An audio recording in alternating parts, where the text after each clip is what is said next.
Santi, Yobida 26, episodio 26 siya Awe ya Sabra, diciembre 6, un caluroso bombini di studio di Canal 90, con nativi con mi manera sempre, mi bon support, mi consejero, mi eta motivami, hopi dushi ting akinang, idi mesturhende akinang na Canal 90, bombini, si botawak for di YouTube, via Facebook, of bota escuchando for di radio, of telefoon, welcome.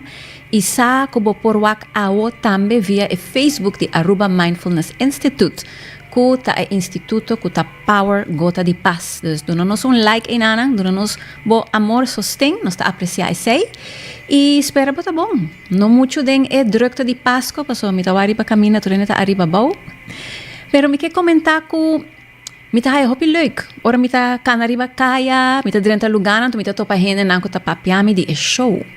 Kota bisa mi danki pa e show di tal episodio, anto mi tayo se hopi great, or mi tayo feedback nang asina. Dus mi kasi saludos na algún gente, prome e Carla Castaño, matope poco di den supermercado, no sa conversa, Carla explicami di e show, kung tayo great, que men hopi danki Carla.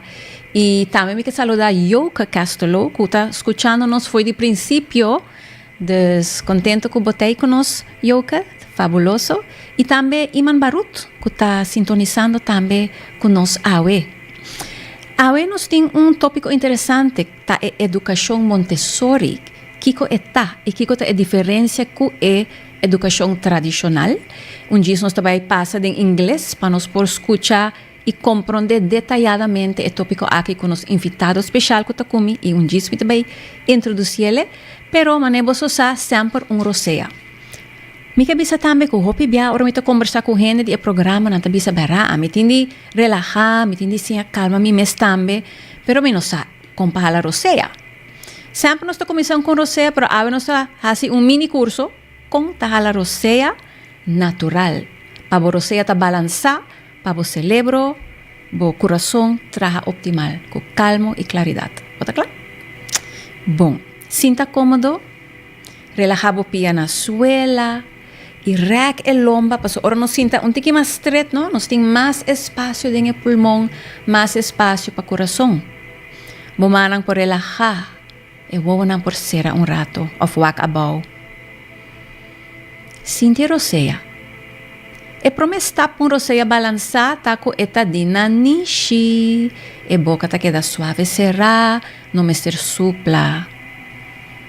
E rosea ta silencioso o repasa dor de nariz e garganta e não ta hasi sonido. E rosea ta poco poco. E eta vai direção de barriga. E ora boting e 4 passos nang ei de nariz, silencioso, poco poco, pa barriga, bota haya un ritmo constante, antes seita e calmo. Sinti un rato.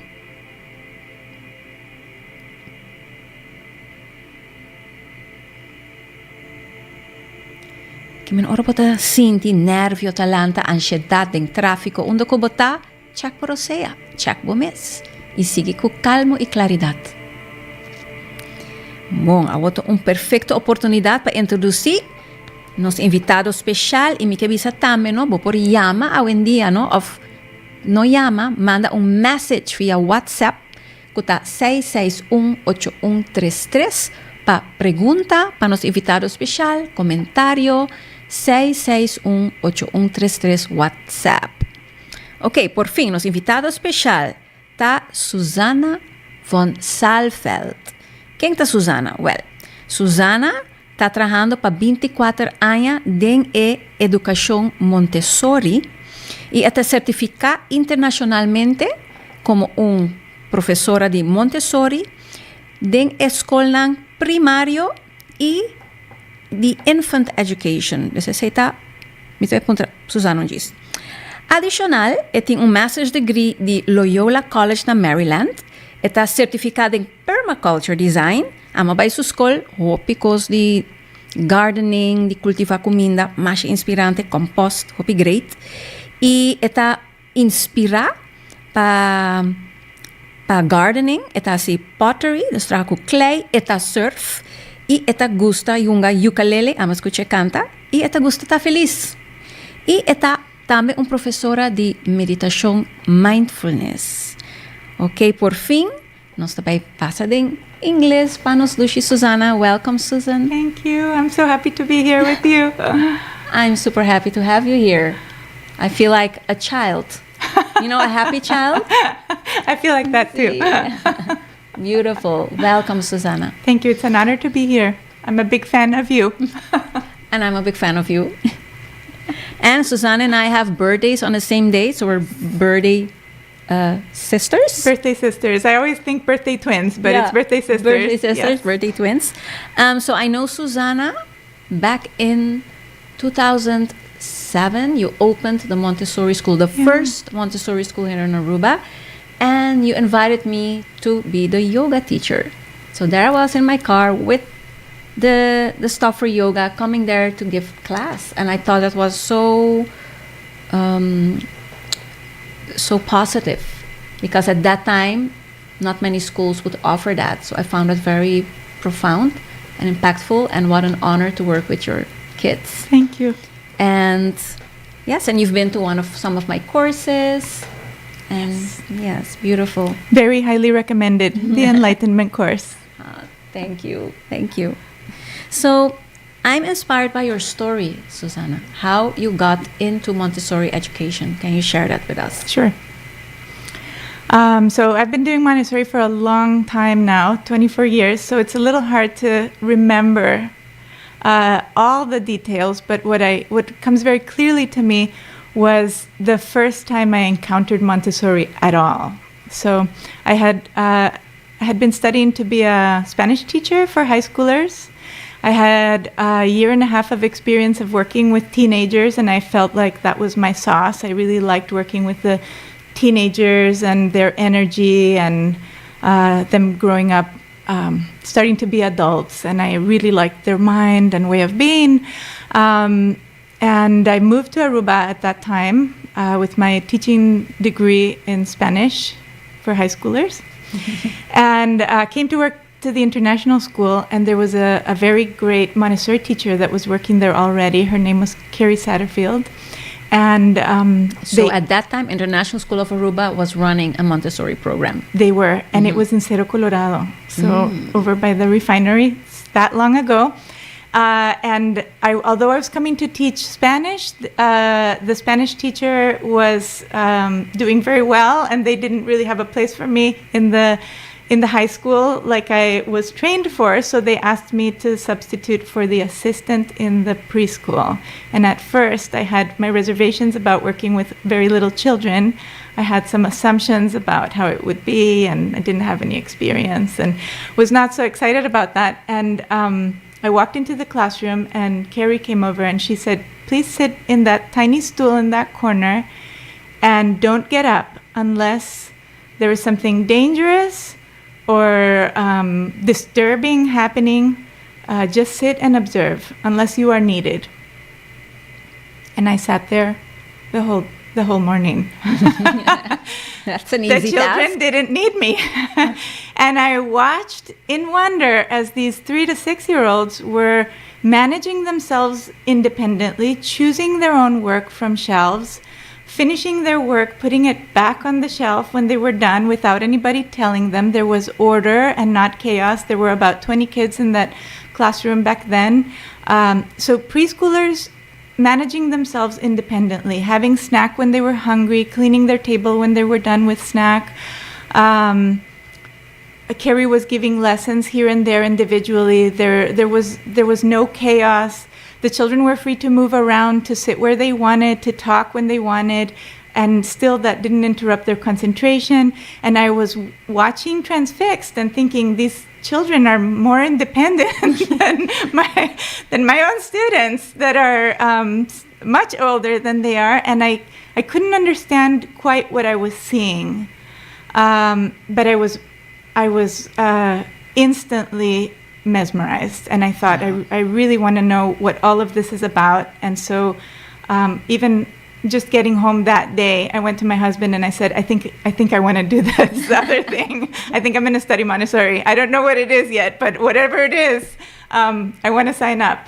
So that's how the day encountered. you did sign up and went to study it, right? In that same year? Yes. Well, my husband tried to dissuade me and say, like, why don't you, wait a little longer and see, and maybe opportunity will open up for working with big kids. And I was like, no, I think I'm done with big kids. I want to work with small kids now. And so, pretty soon after that, I applied to get a Montessori certificate at the International with AMI, the Association Montessori International in Portland, Oregon. And I left promptly to go study that. Talk about being inspired and motivated. Yes. So now we are curious, what did you find out about Montessori? Maybe we start with Maria? Yeah, sure. Okay. Let's go.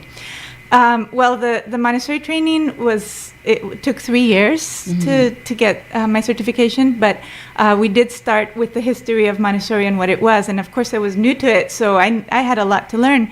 And we talked about Maria Montessori herself, and I learned about what an inspiring human being she was. Nominated for 3 Nobel Prizes. Nobel Peace Prize 3 times for her work in education. A very remarkable woman, very ahead of her time. She was a trained doctor. She was the first trained doctor in Italy at a time when women were not allowed to study medicine. She was so brilliant that I didn't know that. Yeah, she was allowed to. She was the first female to be allowed to study medicine, and because she was a woman, she wasn't allowed to be in the autopsy chambers to study the internal parts of the body. She had to have her own separate body to study. So the fun fact about Maria. But because she was female, after she graduated, she wasn't necessarily allowed to work with patients yet, so she was allowed to work with children. And she worked with children that now we would call children with special needs originally. And she was a clinical observer because she was a doctor, and so she observed the children and determined what they needed. And together with, she collaborated with a lot of psychologists at the time, Jean Piaget and other famous psychologists, and they developed materials for the children, and then she would put them in the room and then see what would happen, how the children would interact with the materials, and she would take notes and change things, and mostly try to change the environment and not the children. And that is one of the first lessons of Montessori, which is don't try to change the children, change the environment and see what happens. And so she would alter the environment and change things, and gradually the children that were in her care did as well or better than the children that were in normal schools. And that's when... What were those environmental changes or environment changes you talk about? Maybe that's how that will encompass what the method is. So allowing children to move, firstly. Designing furniture that was to children's proportions. So at the time, that was not something that was very common. Now we see it in all the preschools. The furniture is proportioned to children, but that was not how it was back then. So making tools and materials that were for children to use practically, that were real, mops and brooms and buckets and sponges that were all made for children's hands.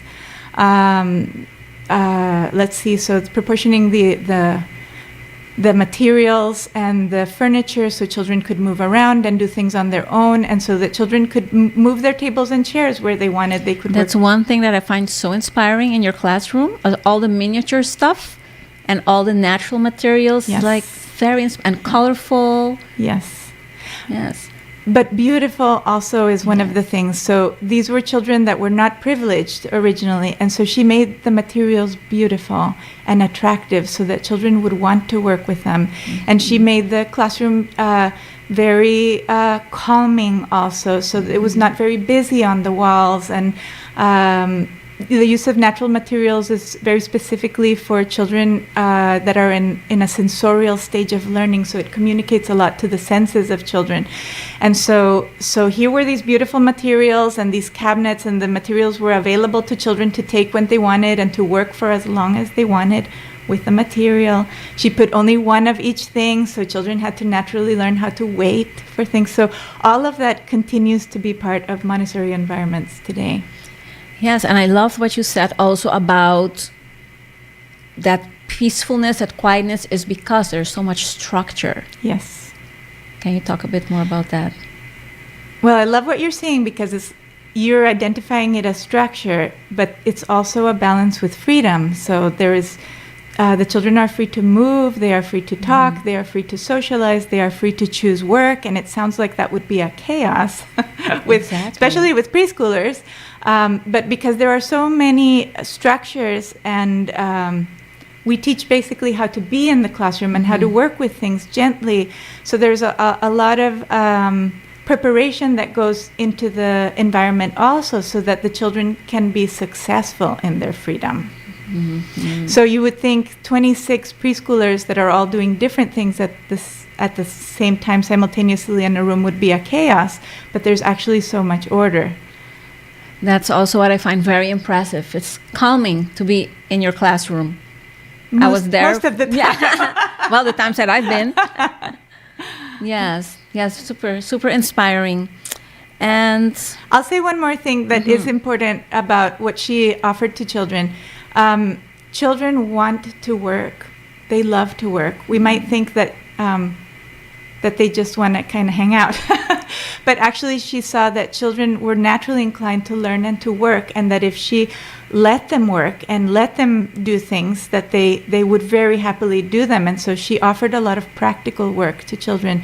She showed them how to clean tables and how to cook and how to clean up after themselves and how to sew. And so children wanted to do what the adults were doing at that time, and so they would do all those things joyfully also. So thank you for sharing that.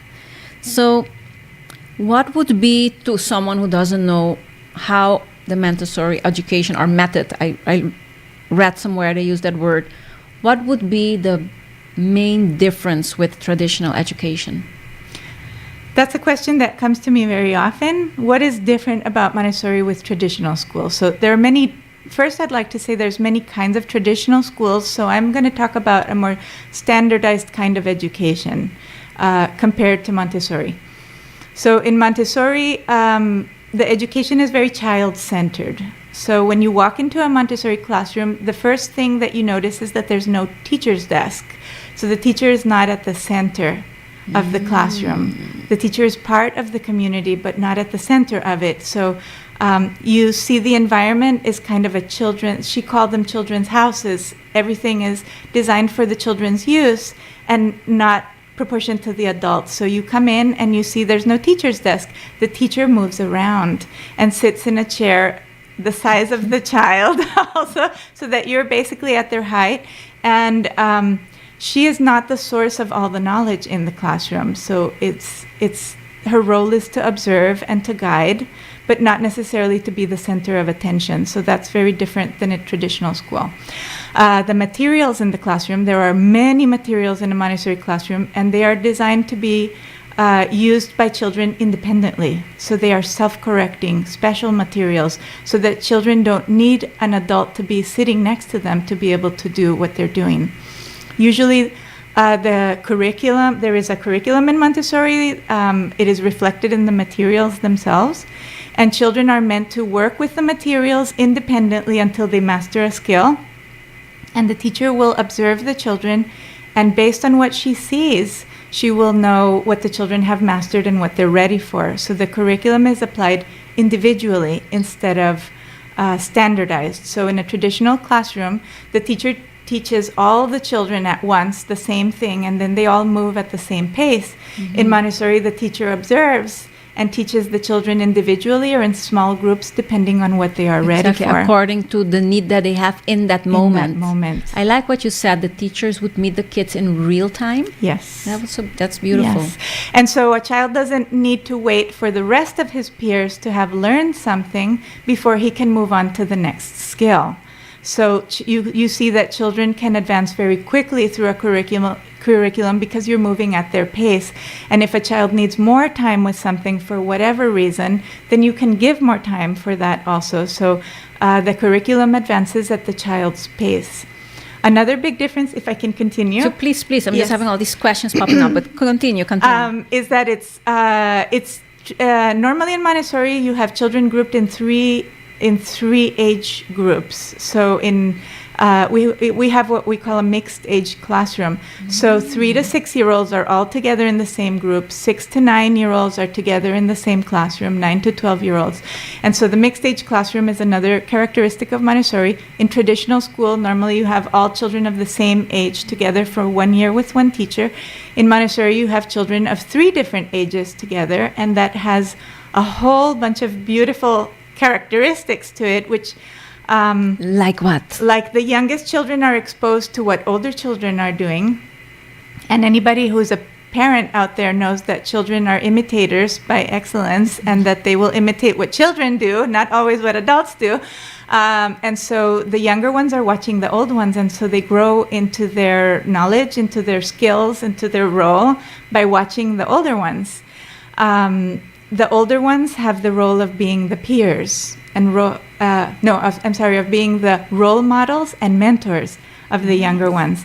And so our discipline philosophy is also based on this idea that the oldest children are there to be models for the younger ones. So when you show something that is gonna not be great for the rest of the group, you are having an impact on the rest of the group that is so not the kids positive. are taught that they are mentors, that they are From the role beginning. models. And I can imagine kids by nature want to help. Oh yes, they love to help. And so there's a lot of so here's another difference between Montessori and standardized education is that in Montessori, collaboration is encouraged. So we want those old children to be teaching, helping, showing the younger ones. So very often when a younger child comes to ask me for help, if I'm not available, I will point them to another child who has that skill, and then that older child has the opportunity to practice the skill by teaching it to the younger child. And so in the world of learning, when you teach a skill, that's the ultimate learning. That's when you integrate it, right? Yes. And so you have those third-year children in all the age groups that are the kind of teachers, role models, and mentors of the younger children. And they get so proud and they get so confident, and so it does wonders for their character also, because they're leaders all of a sudden. And then they go to the next age group where they are the youngest again, so it tempers their ego a little bit. And they go through the cycle once again. Beautiful, beautiful. And more differences that you want to talk about, like grades. Grades. So you have like a report card grade, because I don't think you have tests. So in Montessori, typically children are assessed observationally. So the teacher's role very often is to observe.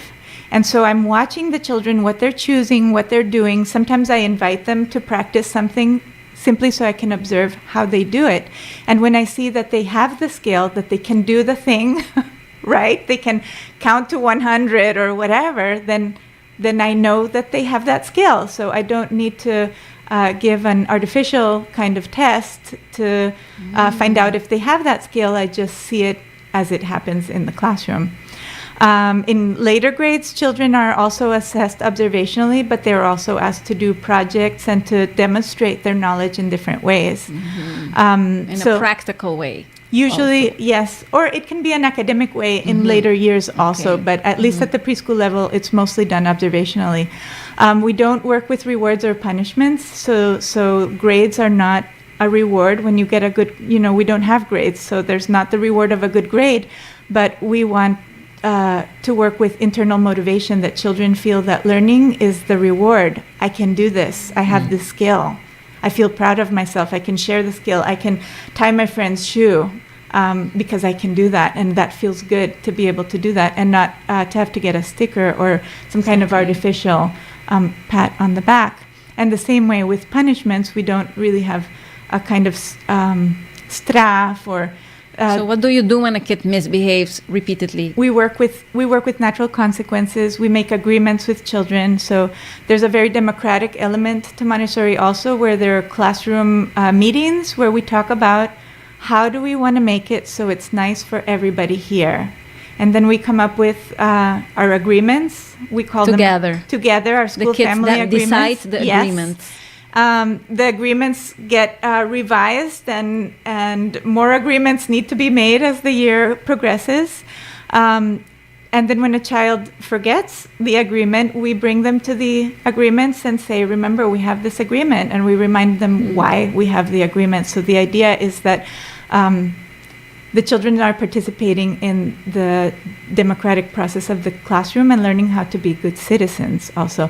And they are much more likely to follow rules or agreements if they have helped to author them than if they are imposed by an adult. Yeah. So how we should, let's say, typically solve a fight in the playground?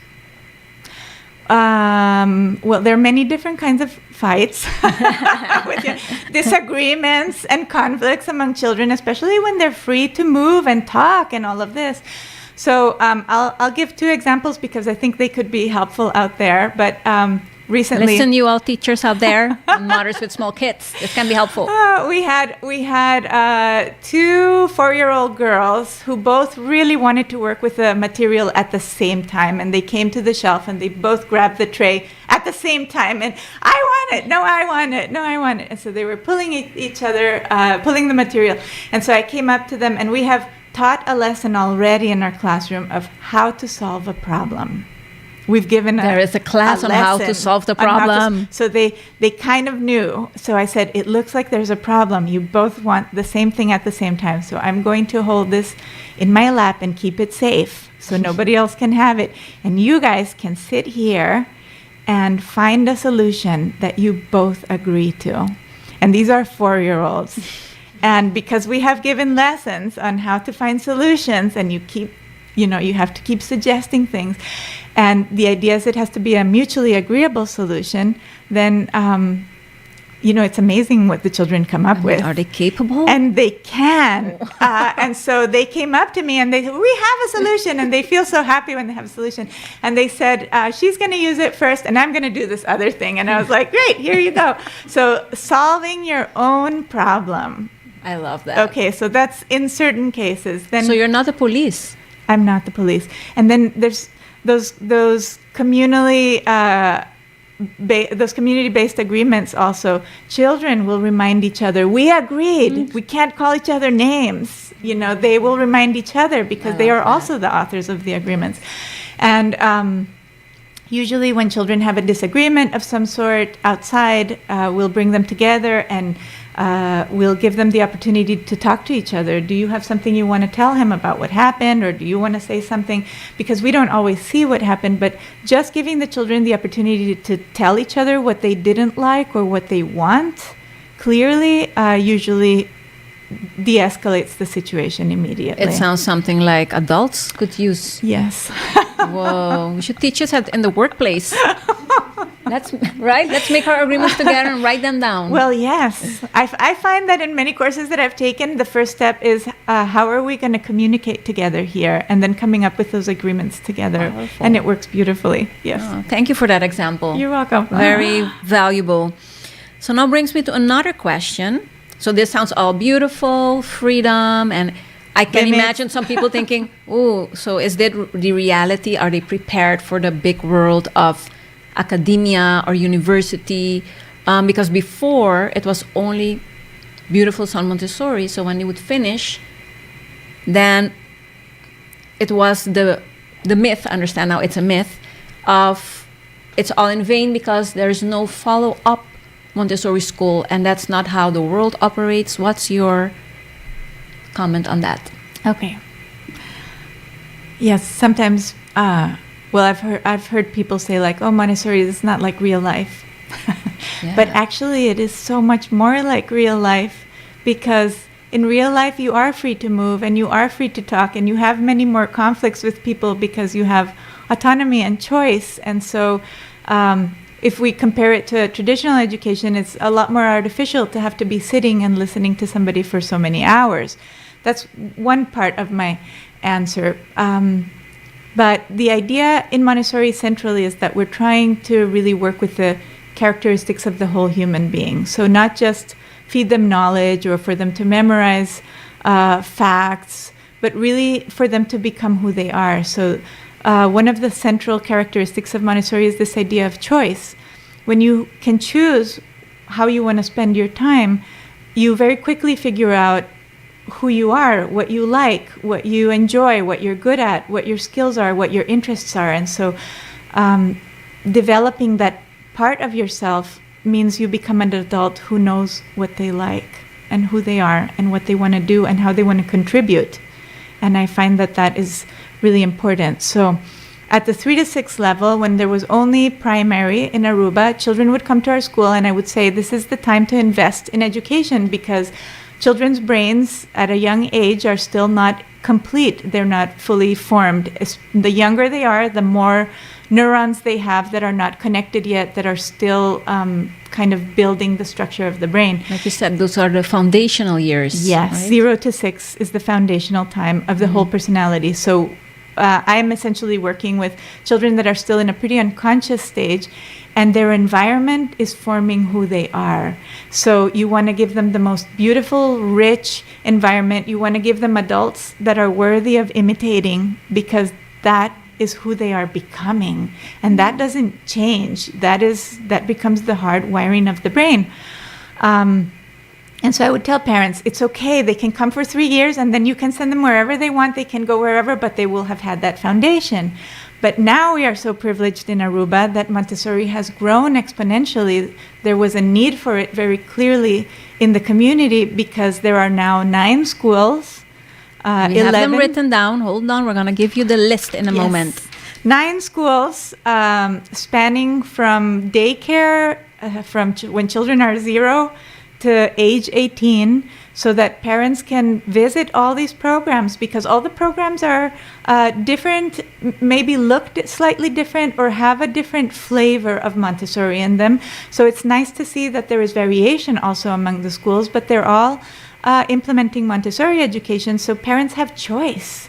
So now it's not just, whether my children will go to traditional school and which of the traditional schools, but there is Montessori education that they can consider, but there are also other forms of alternative education that are offered in Aruba now. So 9 Montessori schools, 11 programs in total. Should I share them? Yes, but before that, I want to talk about the intelligence level that the kids have when they finish Montessori.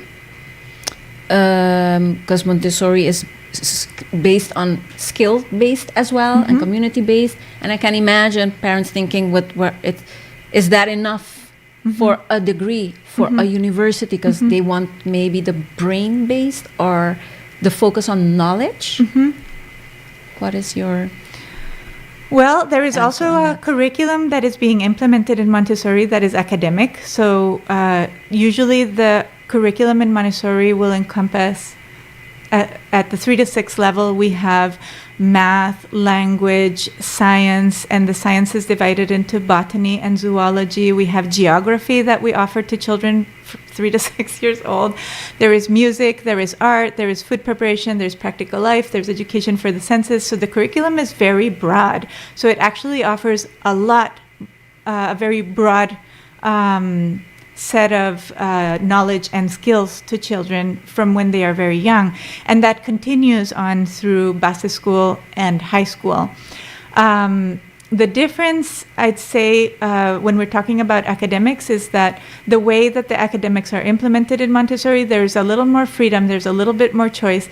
So children in base school, for example, they do have required work that they have to do, but usually they will have a meeting individually with the teacher and decide when it's going to happen, at what order, when they're going to finish. They make agreements about how long it will take before they get to one thing or another. And so they are meeting all of those academic goals and standards the same way that you would be meeting academic goals and standards in traditional school. I'm not sure if that was the question. Yes. But also the schools are, especially at the high school level, because parents might be nervous about, let's say I send my child to base school, Montessori, great. Can they continue on to colegio? Yes, the programs are...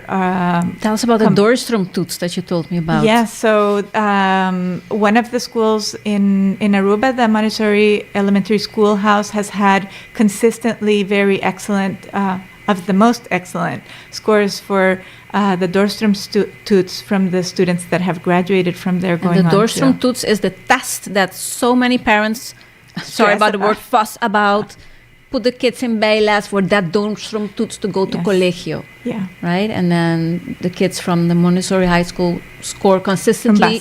From Basis. Yes. Score consistently the highest. And also, I'm impressed that when your kids finish, I was impressed that they can count till 100 and they can multiply. They have skills of kids already in first grade in Basis School. So we make sure that children meet the standards that are required for first grade, but usually they surpass many of those standards because the curriculum is individualized. So we have children that are really fascinated by language, and so they will be reading at a second or third grade level by the time that they're 6. And we have others that are mathematicians that are doing really advanced math when they're 5. And my job is just to continue to feed their interests and their love of learning, and not to dim that spark, and to give them as much as they want. So there's no limit. It's not, okay, this is the chapter of this book done. Yes. They can go even beyond. Yes.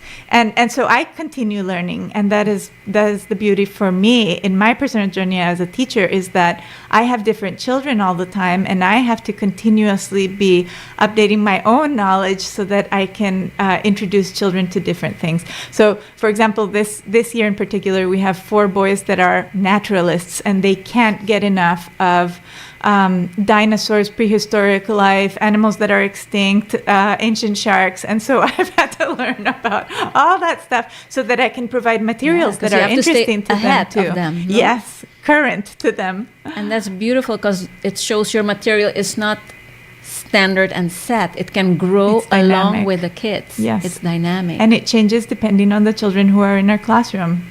Yeah, but you also have children who maybe are a little bit slower or have not developed those interests yet. And so the beauty is also that they can also progress at their own pace. So it doesn't mean everybody's going to be multiplying by the time that they're 6, because not everybody's interested in that. So if a child is just doing numbers 1 to 20 when they're 6, that's okay too. They might develop that interest the next year when they're out of the preschool. So it's honoring each child's individuality in that way, individual learning pace, and that's a whole aspect of respect that is honored by the method.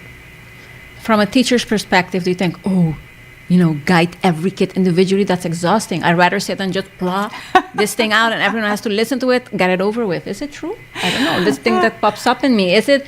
Because I know you take very well care of yourself and you have so much passion, so I never saw you tired or bored or frustrated like many teachers out there. No, let's be honest.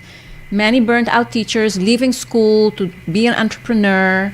And I see you 20 years later, you're a sunshine. I saw you engage with your kids with the same passion, same love, same dedication. Your school grew full of love and inspiration. You showed me, look at this, and this is new, and this is new, and you're continuously developing your school with so much love. Thank you. So I think I answered the question myself.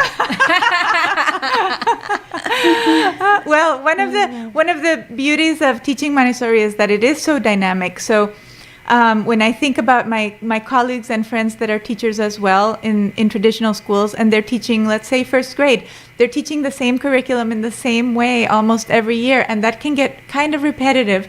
I'm having to teach three age groups of different children at different paces, and if there's a child that it's just not working out, if I teach it this way, it's my responsibility to change the way that I teach it, to find a way to reach them. And so it's always dynamic. It's always every day is changing. New. Yes. Also, our since we're observing the needs of children in real time, if you ask me, what are you going to be teaching next month? I don't know what I'm going to be teaching next month. We go as we go week by week. We see what's happening. Sometimes we need to give lessons on certain things, refresh certain things, because that's what's needed in the moment. And so we're responding to the things as they're happening as well. Yeah. So it keeps it interesting at the very least. And also you conserve yourself even, I think. Tell me more about that. Well, because you are working with being spontaneous. Yes. There's spontaneity, so you don't have to prepare so much, because I'm not a teacher, but I have a lot of teachers friends, the preparation and the preparation of the next day's work and the the correction, and that's exhausting, and you don't have that. We don't work with workbooks and textbooks in the same way, so there's a lot less paperwork because a lot of the work is done practically. In the elementary, there are a lot of concrete materials that are used, and so children are practicing with the materials themselves in the classroom. So it's a lot less of a load in terms of paperwork for teachers. It's still a lot of preparation, I would say. Maybe after 24 years, it's slightly less preparation because I've mastered some of the materials, I could say. But there's still a lot of preparation, but a lot less maybe paperwork. You asked about grades, so I'd like to share about the part that is time-consuming for us Montessori teachers, and that's the part of writing developmental reports. So while we you don't have to write a report like yearly? Or I write them 3 times a year, and so this is a narrative report per child. And so instead of having a grading system where it says like math this, language this, behavior this, we write a report that describes the child, who they are, what they're good at, how they play, what they're interested in, what they're not interested in, what they struggle with, some anecdote of something special that happened, who they are becoming, what changes we see in them as they grow and develop. And so you really have to know children very well to be able to write something like that. And from a parent's perspective, I don't know those things about my kids. Right? Yes, they come home from home, what did you learn? And you just go into your routine. I think for the parents, it must be so insightful. What feedback do you get from parents when they send their kids to your school? What's a typical... So that's a great question. I'm happy to report that most parents are happy with our program. But what I'd like to say about that is that we consider the parent community, we consider our whole community, not just the children, to be a community of learners. So the teachers are learning from the children because we have to observe them. So you learn about them. So the children are not just the learners, they are also teaching us. So the teachers are learners too. They're teachers, but they're also learners. The parents are also learners, and so the parents are learning about who their children are at school through us, but I'm also learning about who the child is at home. When we have conferences, we have private meetings with the parents, and then we talk about, like, this is what I see at school, what do you see at home, what difficulties are you having? And so we try to think about meeting the needs of children at home as well, together with the parents, like a team. So we're all learning together. We offer... So you try to make home life and school life, try to integrate it? Yes, yes, to see the same child. And many parents are new. I mean, I've been on this journey 24 years. I've been working with the same age group for a really long time. So I've seen a lot. So I can tell a parent, I can see a lot in their child and maybe give them some perspective, especially when they're new parents, for example. As in tips, parenting tips? Yes. It's like coaching almost in a way. We have a book club for parents, and so we read books about child development at that age, and that really helps them. Not everybody is a reader or interested in that, but it's available for those who are. And we have parent education also, which they have at many schools as well. So the parents would come to school or come together and have a specific program for them? Yes. Wow. So we have like small workshops. And so the idea is that we're all learning to be better at working with children. And that's also Montessori philosophy, or is something that you do for your school, the parent circle community program? I would say it's something that we value very, very much at our school, but I do see it replicated in many of the other Montessori schools as well. Yeah. Community of learners and working together as a team for the benefit of the child. I love that. I also love what you said. In the Montessori education, it's not about pleasing the adults. That stuck with me. Yes. It's child-centered, which is a whole different... Yes. So it's heartbreaking for me to recall this, but I was not a good student. I had a lot of difficulty at school. I was very rebellious against the system. I felt very oppressed, even at a young age. And I so can imagine you sitting here barefoot in the studio. my mom would say, all you have to do is figure out what the teacher wants and then give it to them. And that was that was education for her in a nutshell. Find out what the adult wants and then give it to them. Please the teacher to get your grade and get your diploma. Exactly. And that was heartbreaking to me. Even, at whatever age I heard that message, I was like, there's something wrong with that. That's not the way it's supposed to be. And so I really, I don't remember what we were talking about, but that's what came to my mind. I asked you what you said about the education. Oh, it's not for pleasing the adult. It's not about pleasing the adult. No, it's about the child. Yes, it's about figuring out who you are. Yes. Super beautiful. Okay, now we go to the list. I know you're waiting. So, like I said, in 2007, when Beautiful Sun Montessori in Balashi opened, that was the first Montessori school, although International School had a program, but they stopped it. I was the head of their program for 4 years, and they had Montessori 2 years prior to that. So they were the first ones. Mm-hmm. Yeah. So now we made a list, before the show. Suzanne wrote down the list of the Montessori schools and Montessori-inspired schools. And we start at the daycare. There are 4 daycare schools or programs. Daycare is ages 0 to 4. You have Nature House, Kinder Village Academy, Radiant Wisdom, Nos Fortaleza.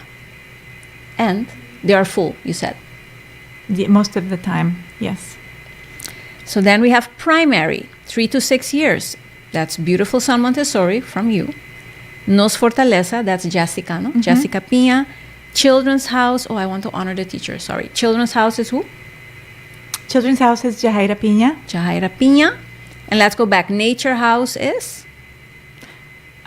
Nature House is, you're going to make me remember everybody's name and last name. That's going to be very hard. Okay, let's forget it. Okay, so let's go back. Then we have Basishol, Montessori Elementary Schoolhouse. Yes, that's Carol Ford. Carol Ford. Hi, Carol, are you listening? And Jessica? I know them. Beautiful people. So Basishol is 6 to 12. How do you say basis? What do you say in English? Elementary. Yes. Elementary. Okay, again, Montessori Elementary Schoolhouse, Nos Fortaleza, Hilario Angela, Children's House, and Y&Z Montessori. And we'll make a special mention of Hilario Angela. Special mention, pay attention. Hilario Angela, because it is a government-sponsored school in San Nicolas. Their teachers received a very excellent Montessori training. They implement Montessori very well, and it's a government-funded program. So, wow! So very that's affordable. Moment for applause. Yes. Thank you, Ministerio de Enseñanza. So this is big. We're gonna see people moving to San Nicolas now. Put the children in the Hilario Angela, a public government-funded Montessori school here in Aruba. Special, beautiful. And then we have a high school, Y&Z Montessori, Children's House Montessori, and that's it's either Children's House or Youth House Montessori. Children's Youth House Montessori. So there's 2 high school options for children 12 to 18. So so that they can graduate, they can do Montessori their whole education from preschool, from daycare all the way until adulthood, basically until age 18. And you said when they finish a Montessori education, they are equipped, ready for university. Yes. So they have the skills. Yes. That's beautiful to hear. Because one of the myths you said once in our pre-interview, that there is a myth that people think Montessori is for kids for special needs. Yeah, I'd like to talk about that too. Because people ask, is Montessori only for children with special needs? And my answer the question often is Montessori for everyone? So the answer to that question is that I always feel that Montessori can accommodate a much wider range of children, many more types of learners, because it is more flexible in many ways. There are more freedoms. There are a lot of structures, like we mentioned, but it can accommodate a wider variety of learners. So children don't have to be sitting the whole time. There are more accommodations that can be made for them so that they can be comfortable and also not be singled out. It's a lot harder for a standardized education where children have to sit and be quiet for many hours to fit a wide range of children. Not every child is able to do that easily. So because of this, do you get parents?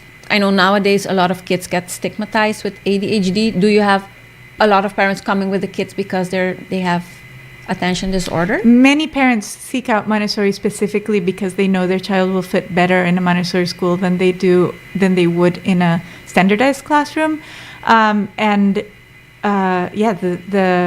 It's true. More children can be accommodated in a Montessori classroom, but it doesn't mean that the classroom is only for special needs children. The way that it works in our school is that we see our community of children and to what degree amount of children with special needs we can accommodate without it compromising so you choose carefully. Yes, without compromising like the level of concentration of the group, the ability of the whole group.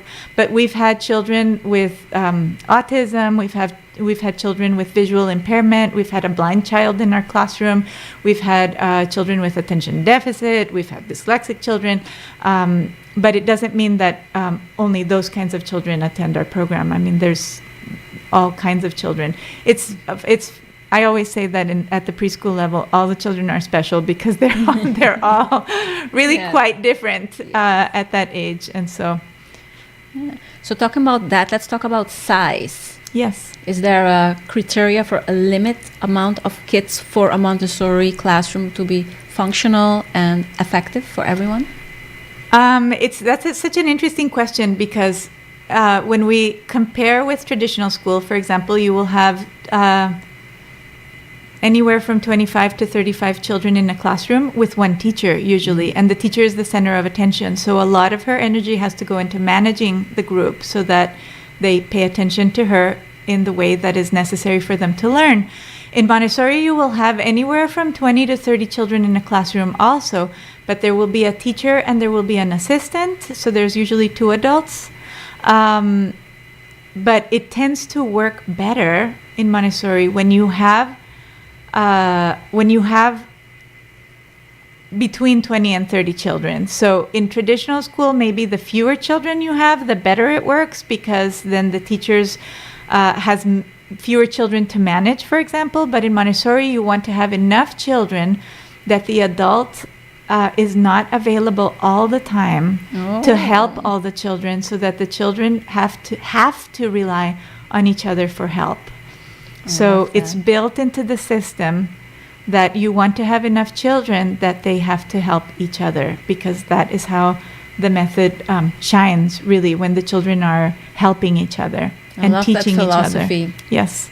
So when you have a Montessori group of 8 kids, for example, and 1 adult or 2 adults, it doesn't work as well as when you have 20 or more.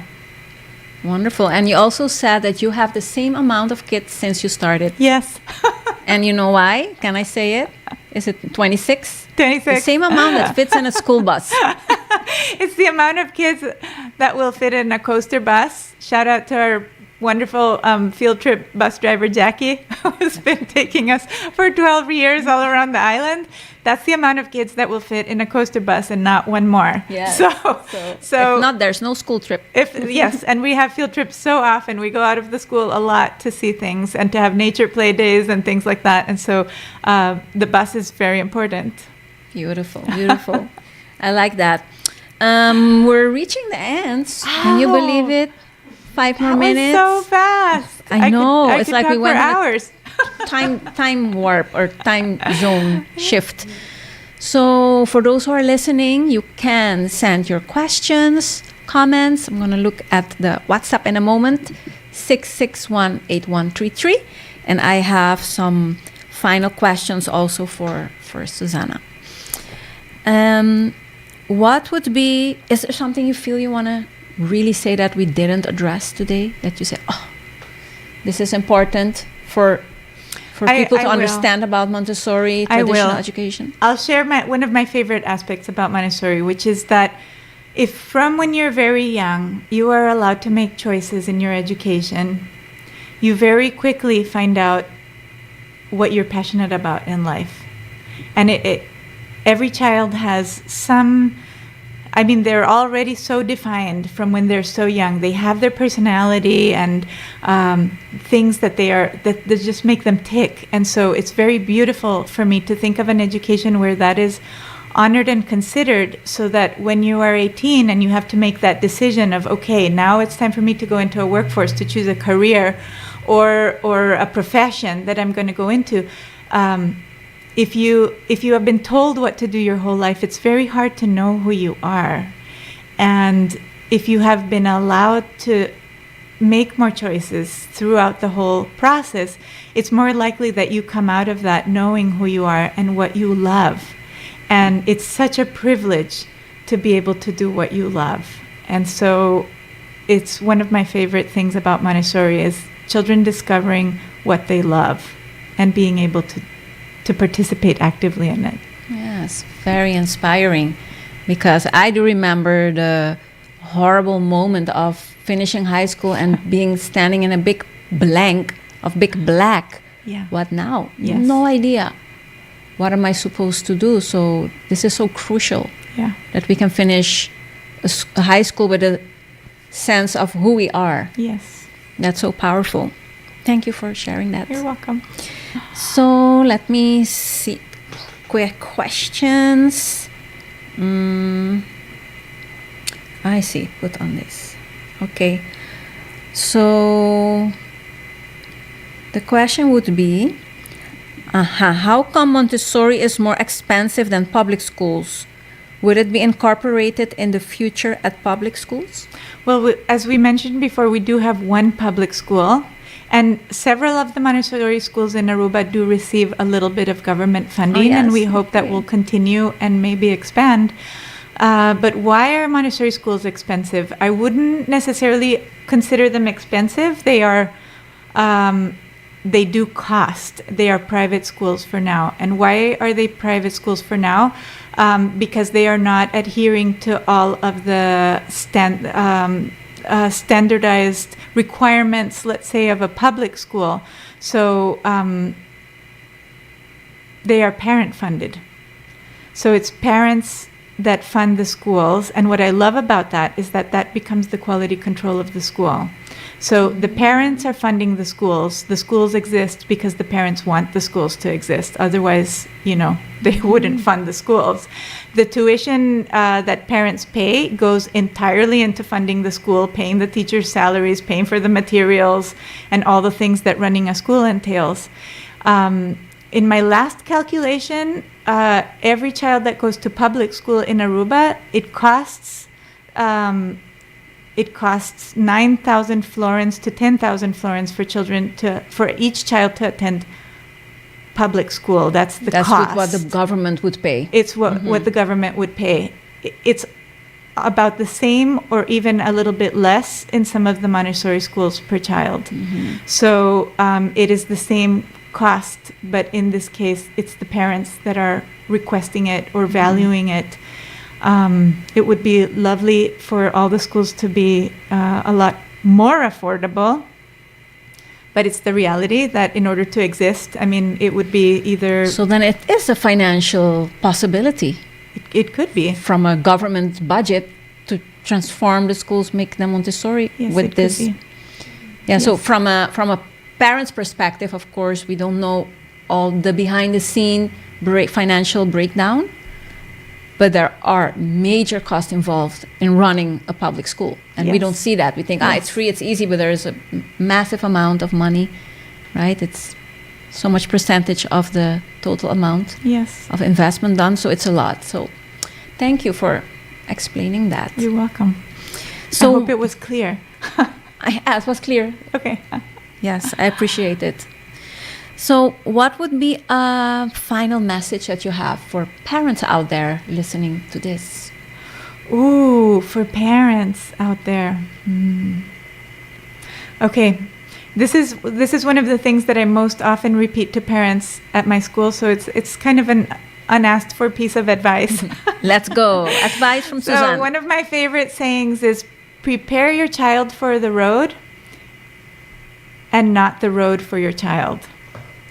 So that means you prepare your child for all the scenarios that they might encounter in life, and not try to fix everything out there for them so that they won't have to struggle or suffer or work hard to achieve something. Prepare your child for the road and not the road for your child. I love that. I think that's so revolutionary and, very inspiring. I got goosebumps or soul sparks a few times in our conversation, but I didn't want to interrupt you because I was listening. But really, most of the topics till now that we've had, from death to suicide to fatherhood to teenagehood, every moment, there always comes a moment in the topic that we go back to education, early education. How impactful it is, what we do to kids or what we don't do for them at the age where it matters the most is in the early school years. So I'm really glad we are really where we have to be to make the proper changes for a thriving generation and to create kids, like you said, that love the world. Thank you for being here, Suzanne. You're welcome. It was a pleasure. It was lovely. So thank you to everyone listening and listening live to us, and also for those who are listening to the recording. Spread the word, spread the link, so we can inspire everyone about this beautiful topic, especially today on children's education. So I'm going to say goodbye to everyone listening from YouTube, Facebook, radio, telephone. Masha, dank po sa sintonia. And we're going to complete with breathing again, like we started. Sit comfortably, and you can relax your hands, close the eyes if you wish. And take a moment to reflect on everything you've heard. What resonates with you? What